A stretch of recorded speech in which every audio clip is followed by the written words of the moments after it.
USNA STEM programs focus on project-based learning through the use of hands-on activities in engineering and engineering design, chemistry, physics, applied math, robotics and autonomy, cybersecurity, and computer science topics.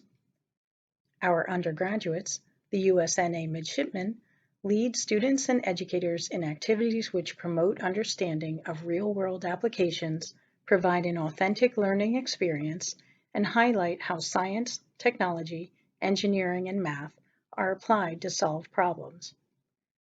As STEM majors and near-peer mentors in our outreach programs, they serve as role models for youth, demonstrating the path towards technical majors in many critical need areas.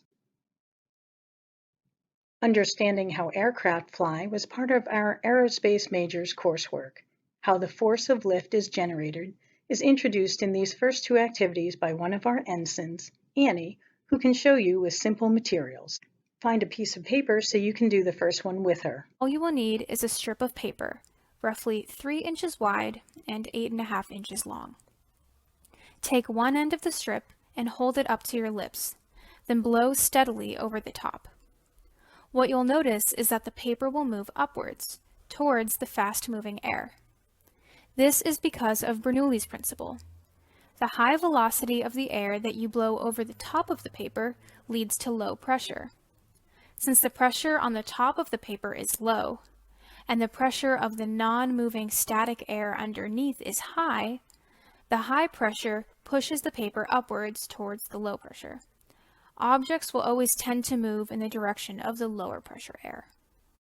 Here is another activity with Ensign Annie to show the effect increased velocity has on air pressure. The Bernoulli principle doesn't just apply to air, as you will see next, but also applies to ships moving in open bodies of water. To demonstrate Bernoulli's principle involves a hairdryer and a ping pong ball. In this case, I'll be using a styrofoam ball. Set the hairdryer to its coolest setting and position the ball carefully over it so that the air flows evenly around the ball on each side. When you let go of it, the ball should float in the air. This is because the forces on the ball are balanced. Gravity is pulling the ball down while the air is pushing it up. Now what you can do is actually tilt your hairdryer at an angle. And what you'll notice is that even when the hairdryer isn't directly below it, the ping pong ball stays in the stream of air. Why does this happen? Well, according to Bernoulli's principle, the fast-moving air right around the sides of the ball is at a lower pressure than the static air outside the stream. If the ball were to try to leave the stream of air, the stationary higher pressure air would push it back in. Nature is a very efficient designer, and engineers often try to mimic phenomena found in nature. Ever watch a maple seed spin and fall gently to the ground? Midshipman Mac will show you how to make your very own rotor, which, like a maple seed, will auto-rotate, a phenomenon helicopter designers have mimicked.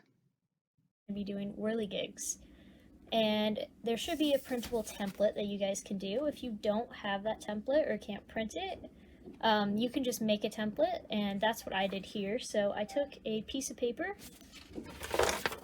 and I made it a paper about 3 inches or 4 inches, and then you can just draw the template out like I did.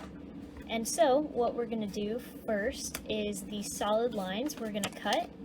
So we're going to cut down these rotors here, and then we're going to cut right here at like the little T shape. You're going to want to fold along the dotted lines. So I'm going to fold this part away from the design of the paper. So let me fold that. So as you can see, I did one side, and now we're going to fold the other side the same way. So now you'll see that the whirligig is folded like this, and we have a body. So now what we can do is drop it and see how it flies. I'm going to drop the whirligig from as tall as I am, and you should be able to see it kind of spin. We're going to make a couple modifications and see if we can get it to fall faster down and spin a little bit better. So let's do that.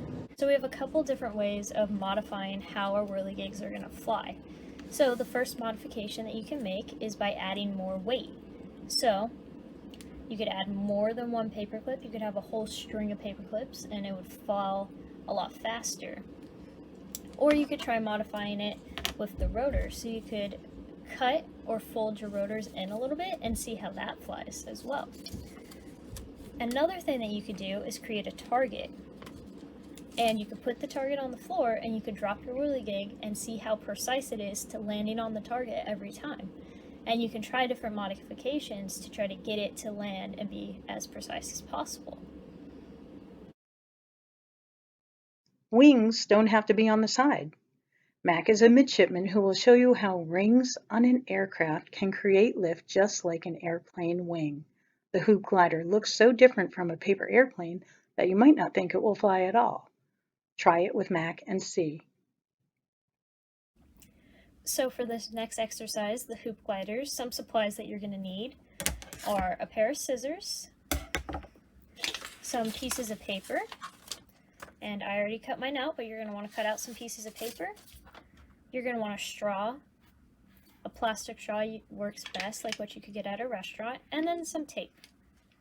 To make the hoop glider, what you're going to want to do is take a piece of paper, and we're going to use the width of a normal sheet of paper, which is about 8 inches, and we're going to cut it about 1 inch to 2. You can vary the sizes of your pieces of paper, like I did here. So I have a super thin sheet, I have a thicker sheet, and then I have about a medium-sized sheet. So you can use whatever sizes you want. This is up to you, and you can also modify your designs once we make our hoop gliders. So for the first step, what we're going to do is take your piece of paper and we're going to make it into a little ring like this, or a little loop. And then you're going to take your tape and then you're going to tape your loop together. So I got my loop and I'm going to tape it. So we have one loop, and I'm going to do one more. So I'm going to take the medium-sized paper that I cut out and I'm going to loop that as well.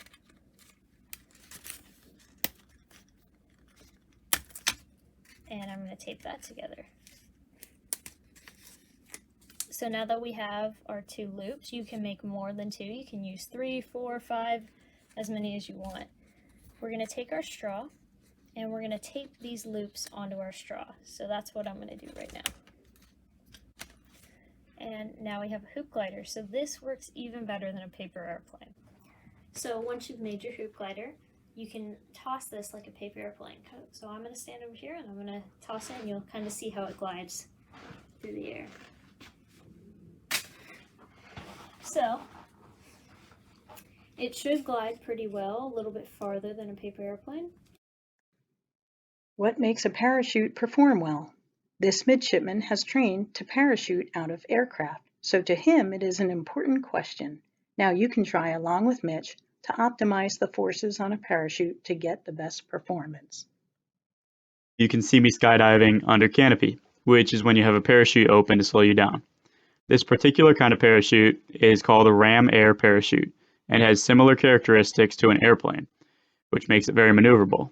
Parachutes come in all sorts of different shapes, sizes, and designs, depending on what they're to be used for. Today I'm going to lead you through an activity where you can test this for yourself. So for my parachute, I just used some yarn, a circular piece of paper, and a couple paper clips. Put the yarn through one of the holes, tie a single knot here, do the same thing on the other side.